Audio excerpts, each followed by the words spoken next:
Setelah Komisi Pemberantasan Korupsi menetapkan Rektor Universitas Lampung Karomani sebagai tersangka kasus suap penerimaan mahasiswa baru melalui jalur mandiri 2022. Dan yang terbaru, ada lagi berita yang juga tidak kalah heboh di mana Rektor Universitas Udayana, Nyoman Gede Antara sebagai tersangka kasus korupsi, sumbangan pengembangan institusi mahasiswa baru dengan kerugian negara 443,9 miliar rupiah.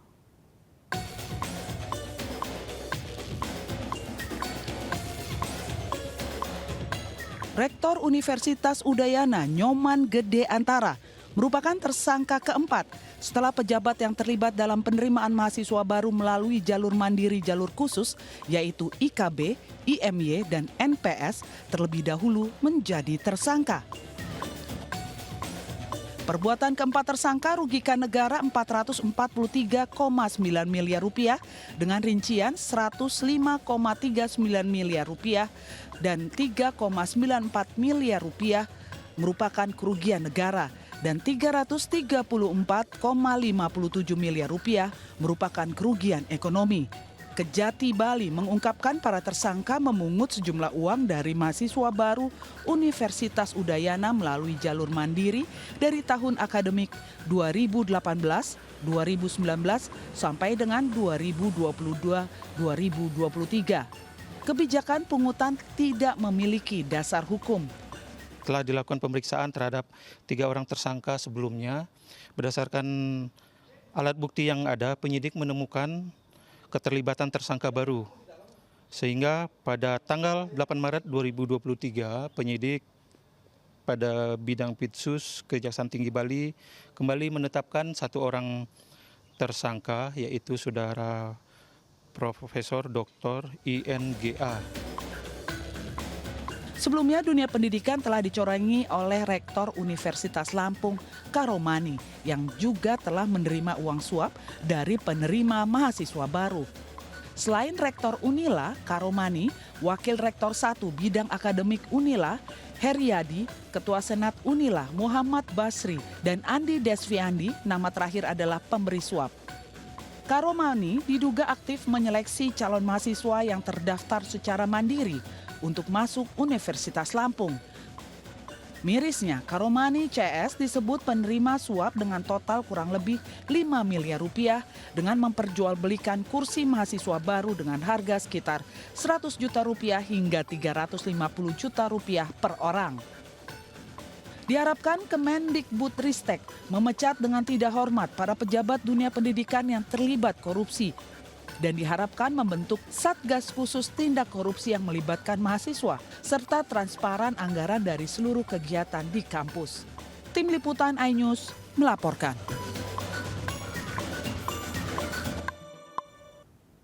Dan Rektor Universitas Udayana Nyoman Gede Antara buka suara terkait penetapan statusnya sebagai tersangka dalam kasus dugaan korupsi dana SPI atau uang pangkal mahasiswa.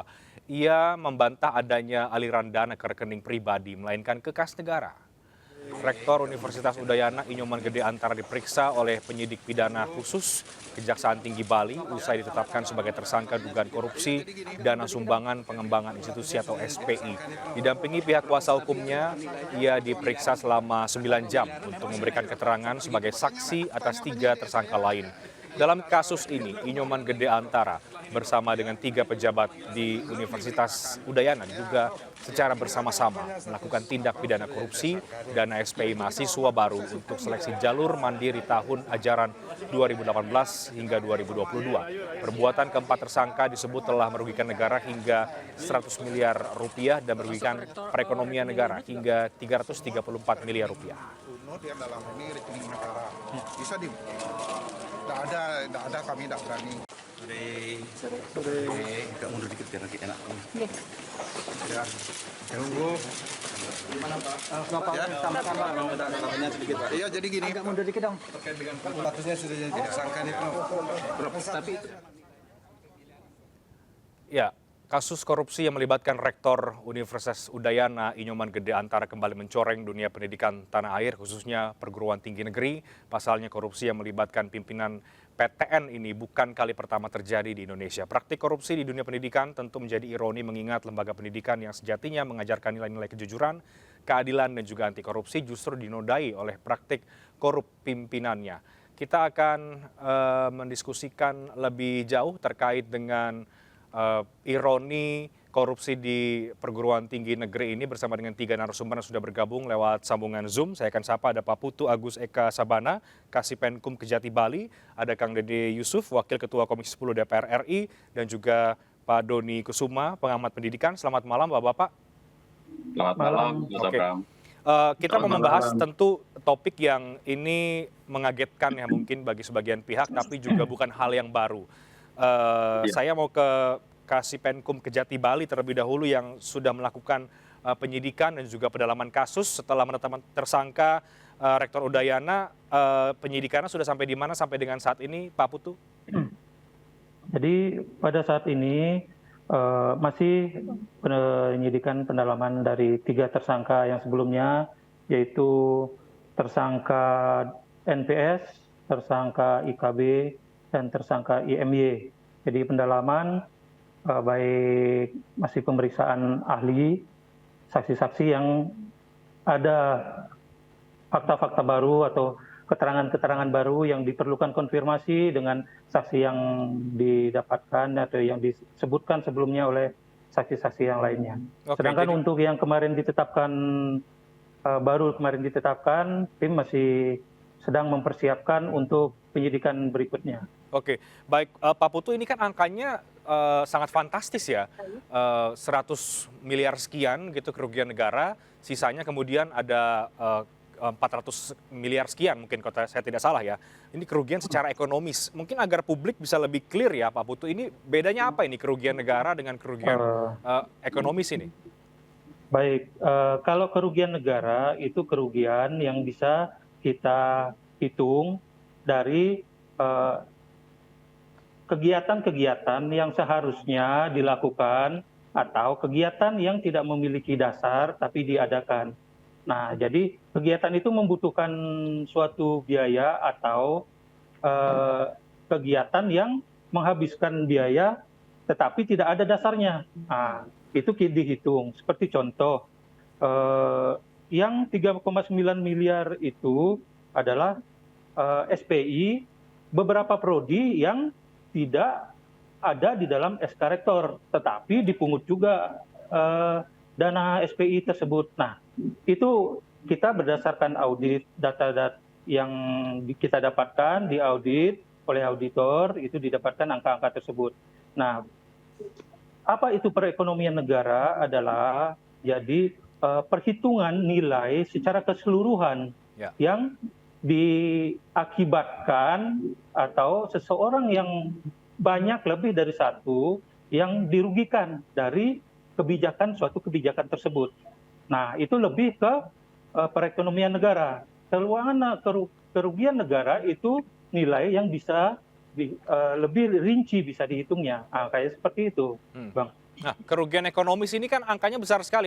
Anda bisa menjelaskan ini, Pak? Sebenarnya bukan 443 ya, yang banyak yang itu kayaknya seperti itu terbalik. 334 sebagaimana juga diinikan bahwa itu nilai dari akumulasi pendapatan SPI di kurun waktu 2018-2020 itu. Oke. Jadi mungkin Baik. dari awal salah kutip teman-teman media, jadi terbalik nilainya itu sesuai dengan yang kita rilis pada waktu itu adalah 334 572 085 691. Oke, jadi kerugian ekonominya 334 miliar sekian itu ya Pak Putu. Kemudian kerugian negara 105 miliar.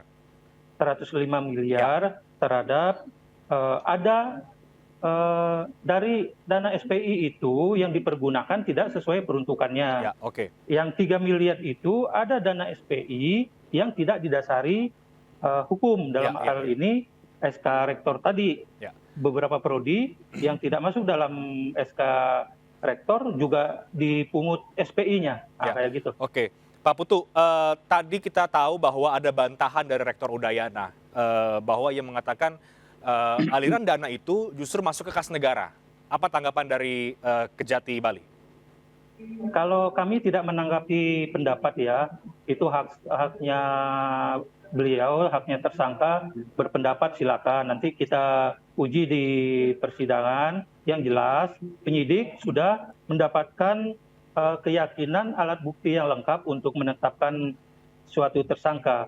Nah, pasal yang disangkakan kan pasal 2, pasal 3. Di situ yang disyaratkan adalah menguntungkan diri sendiri atau orang lain. Nah, kami tidak pernah menyatakan bahwa uang itu langsung masuk ke kantong siapa, si A, si B, tetapi dari perbuatan ini ada yang diuntungkan, ada yang dirugikan, dalam hal ini negara.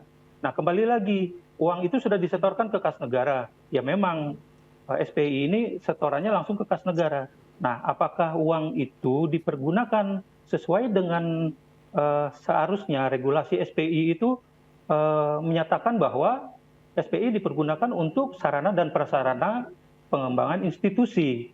Jadi berbeda dengan pendapatan BLUD dari kampus. Memang dalam BLUD itu bisa dipergunakan, ada aturannya, tetapi kan SPI diatur tersendiri, tidak sama dengan pendapatan lainnya. Nah, seperti itu, Bang. Oke, baik, saya ke Kang Dede Yusuf. Kang Dede, belum lama kemudian Rektor Unila Lampung, sekarang Rektor Udayana Bali. Bagaimana catatan dan juga pengawasan dari Komisi 10 terhadap perguruan tinggi negeri ini yang terseret atau tersangkut kasus korupsi seperti ini, Kang? Baik, terima kasih. Saya mendengar penjelasan Pak Putu tadi, saya jadi agak bingung ya, agak bingung karena pada pemberitaan sebelumnya saya diinformasikan bahwa ini menyangkut dengan masalah beberapa informasi mengenai penerimaan mahasiswa baru atau jalur mandiri. Tetapi kalau dari barusan apa yang disampaikan, pihak kejaksaan ini melihatnya dari sisi aturan bahwa ada penggunaan dana SPI tidak pada fungsinya atau tidak pada sesuai dengan peraturannya. Artinya tidak ada payung hukum yang menjelaskan kegunaannya. Nah, ini kurang lebih hampir sama kalau kita berbicara sekolah-sekolah itu ada dana BOS. Di dalam pengguna pelayanan dana BOS itu kadang-kadang sekolah karena keterbatasan anggaran bisa saja menggunakan dana BOS untuk keperluan-keperluan yang sifatnya mendesak. Nah, karena tidak ada aturan main, kadang-kadang ini dianggap menjadi temuan juga. Nah, mohon izin ya, saya bukan orang yang ahli hukum dalam konteks ini, tetapi saya akan mencoba keluar dari konteks masalah hukum dulu dalam masalah ini. Karena sebagaimana disampaikan kejaksaan, ini harus pembuktian. Ya, karena kalau proses pembuktian itu berarti harus masuk dalam proses persidangan dan para ahli hukum.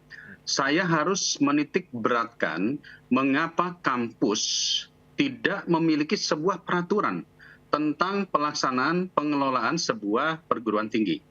Kebetulan kami dari Komisi 10 kemarin melaksanakan sebuah panja perguruan tinggi, di mana di dalamnya kami berbicara tentang bagaimana pengelolaan sebuah kampus perguruan tinggi. Tidak hanya kampus swasta, ternyata perguruan tinggi negeri sekarang juga harus mengelola perguruan tinggi negeri dengan begitu sulit karena bantuan pemerintah saat ini sudah mulai dikurangi. Yang disebut sebagai PTNBH, Perguruan Tinggi Negeri Berbadan Hukum. Di mana ketika bantuan pemerintah sudah dikurangi, yang terjadi akhirnya perguruan tinggi negeri berlomba-lomba mencari tambahan-tambahan dana melalui SPI ini. Salah satunya adalah melalui penerimaan mahasiswa baru jalur mandiri, di mana paket jalur mandiri tersebut dibukalah sedemikian rupa yang fungsi utamanya sebetulnya adalah cross subsidi. Subsidi silang buat membantu siswa miskin dengan membuka jalur mandiri buat mahasiswa yang mampu. Kurang lebih seperti itu. Namun kemudian karena tidak ada payung hukum yang kuat, peraturan yang kuat, akhirnya terjadilah rawan korupsi. Ini yang terjadi. Kami sudah memberikan beberapa rekomendasi kepada Kementerian Pendidikan mengenai jalur mandiri ini, baru pengelolaan pengelolaan perguruan tinggi, termasuk juga PTNBH, agar tidak terjadi multitafsir. Sehingga tadi sebagaimana disebutkan oleh Pak Putu, harus jelas payung hukum tentang pelaksanaan pengelolaan perguruan tinggi bagaimana sebetulnya yang dimaksud dengan tadi pendanaan yang masuk itu BLUD tadi itu digunakan untuk apa? Mungkin sampai awal ini saya berbicara begitu dulu, Kak. Oke, oke. Jadi ada yang Anda bingungkan soal kemudian bagaimana di awal ini kasus korupsinya apakah karena SPI atau jalur mandiri dan juga mengapa kemudian perguruan tinggi tidak punya pengelolaan dana. Kira-kira begitu ya, Kang Dede? Ya, betul, betul. Oke. Mungkin bisa ke Pak Putu lagi, Pak Putu. Jadi sebetulnya ini kasusnya soal apa kalau kita kembali lagi ke awal? Begini, jadi memang yang seperti dibilang Kang Dede bahwa di awal mengenai penerimaan mahasiswa baru jalur mandiri. Nah, jalur mandiri menggunakan SPI. Nah, di situ modusnya bahwa pada saat pendaftaran itu dibuat suatu di aplikasi itu penentuan sumbangan itu harus dipilih, harus disetorkan terlebih dahulu dan beberapa prodi itu dilakukan ada yang pada tahun tertentu 2018-2020 dilakukan di depan penerimaan mahasiswa baru. Ada yang hampir bersamaan sehingga penentuan nilai sumbangan itu menjadi dasar untuk menentukan calon mahasiswa atau yang ingin mendaftar itu bisa atau tidak mendaftar sebagai mahasiswa.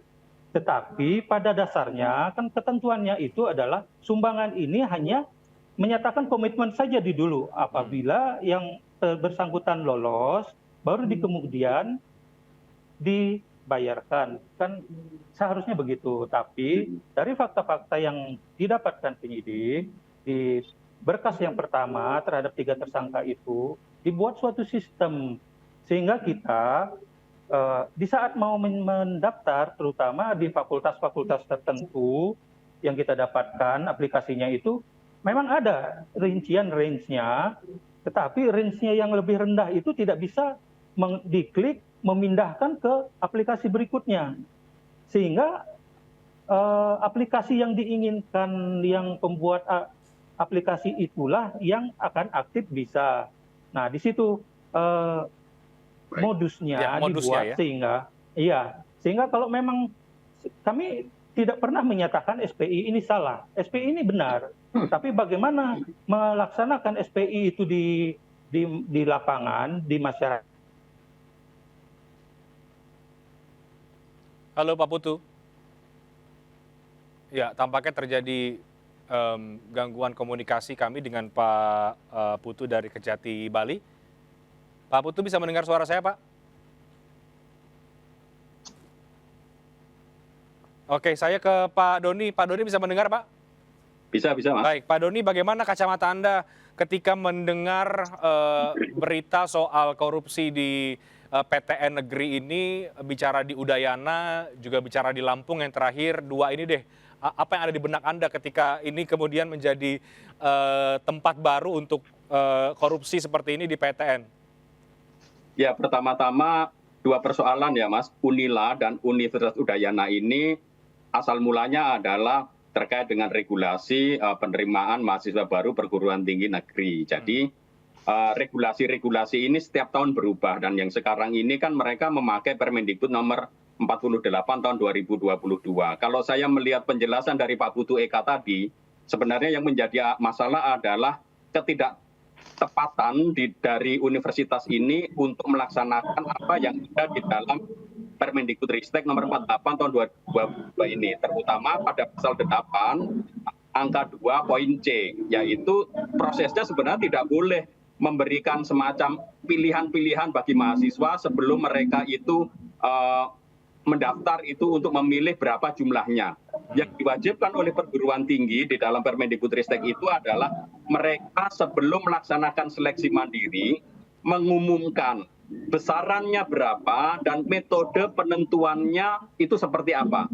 Sehingga kalau di Udayana saya seperti dengar untuk Universitas Fakultas Kedokteran itu 1,2 M itu harus jelas 1,2 M itu bagaimana metode penentuannya. Dan itu harus ada semacam apakah itu batas tertingginya atau batas minimalnya. Biasanya kan minimalnya yang akan diumumkan.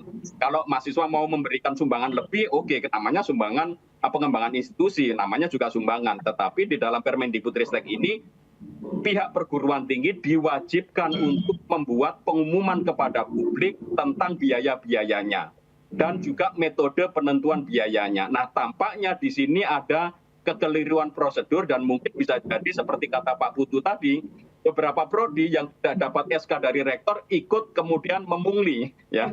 Jadi itu bisa jadi. Maka sebenarnya semua proses penentuan berapa pengembangan institusi itu semua harus ada SK rektornya. Dan tentu saja penentuan besarannya ini selain harus diumumkan ke publik, juga harus ada kode yang menjelaskan kenapa sih kayaknya seperti ini itu untuk apa saja. Seharusnya seperti itu, Mas, kalau kita lihat dari regulasinya. Oke, Dan jadi memang mengapa jalur mandiri ini menjadi sumber korupsi, kolusi, dan nepotisme?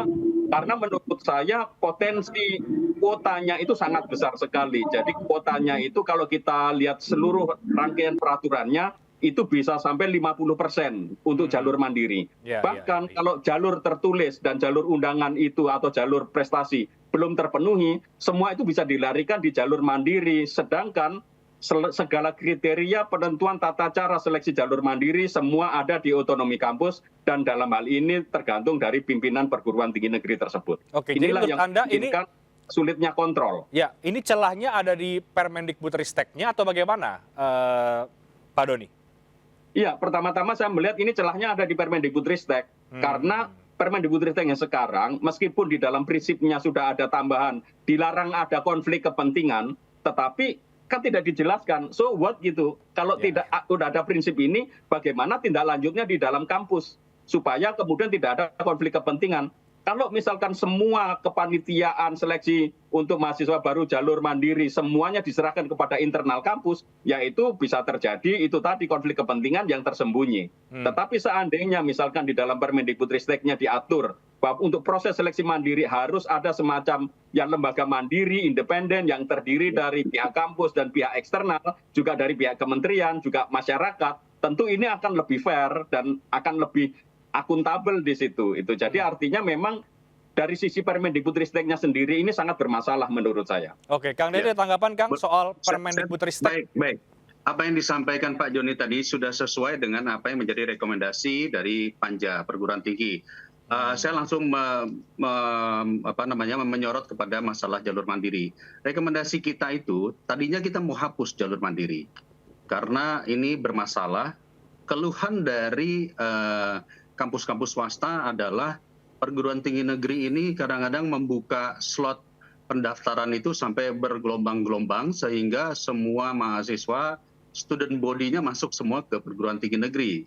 Banyak yang tidak masuk ke swasta.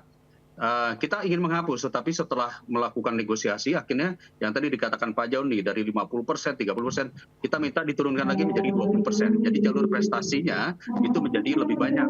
Ya. Lalu kedua, saya sepakat rekomendasi kami juga mendesak Kemendikbudristek untuk menyusun SOP ya pada seleksi mandiri di tingkat nasional yang memuat transparansi, objektivitas baik dari sisi penilaian maupun biaya sebagai bentuk pengawasan terhadap penerimaan mahasiswa jalur mandiri di PTN dengan membentuk sebuah lembaga wali akademik yang bukan dikelola ataupun prioritas rektor.